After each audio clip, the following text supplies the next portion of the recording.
ആലുവ ചൂണ്ടയിലുള്ള ഒരു super luxury പ്രോജക്റ്റിൻ്റെ സൈറ്റിലാണ് ഞാനുള്ളത്. AJL ഹോംസിൻ്റെ 4.25 ഏക്കറിൽ വരുന്ന 53 വില്ലാസാണ് ഇവിടെയുള്ളത്. ഈ പ്രോജക്റ്റിൻ്റെ ഒരു പ്രത്യേകത കോമ്പൗണ്ടഡ് ബൗണ്ടറിയിൽ സിംഗിൾ ഗേറ്റ് എൻട്രി ആണ്. ഇന്റേണൽ റോഡ്സ് വന്നിട്ട് നമുക്ക് 9 മീറ്റർ, 7 മീറ്റർ, 5 മീറ്റർ ആണ്. ഇനി ഈ ഒരു പ്രോജക്റ്റിൻ്റെ സാമ്പിൾ വില്ല റെഡിയാണ്. നമുക്ക് ഈ സാമ്പിൾ വില്ല ഒന്ന് കാണാം.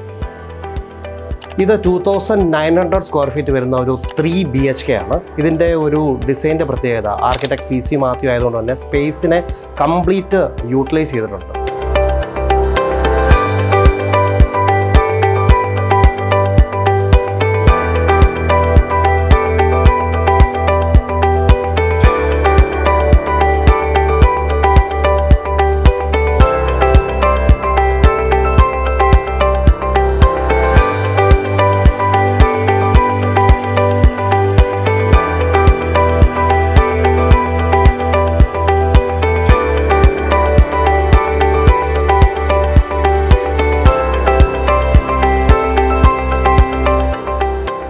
$50+ സെൻസിലാണ് ഇതിൻ്റെ അമ്യൂണിറ്റീസ് ഉള്ളത്. അതിൽ ഒരു 14,000 സ്ക്വയർ ഫീറ്റിൻ്റെ വേൾഡ് ക്ലാസ് അമ്യൂണിറ്റിയോടുകൂടി ഒരു ക്ലബ് ഹൗസ് ഉണ്ട്. ഇതിൻ്റെ ഒരു ലൊക്കേഷൻ എന്ന് പറഞ്ഞു കഴിയുമ്പോഴത്തേന് രാജഗിരി ഹോസ്പിറ്റലിൽ നിന്ന് 3 കിലോമീറ്റർ ആണ്. ആലുവ മെട്രോ സ്റ്റേഷനിൽ നിന്ന് 4 കിലോമീറ്റർ, 7 കിലോമീറ്റർ ഡിസ്റ്റൻസ് മാത്രമേ നമുക്ക് എയർപോർട്ടിൽ നിന്നും ഇൻഫോ പാർക്കിൽ നിന്നും വരുന്നുള്ളൂ.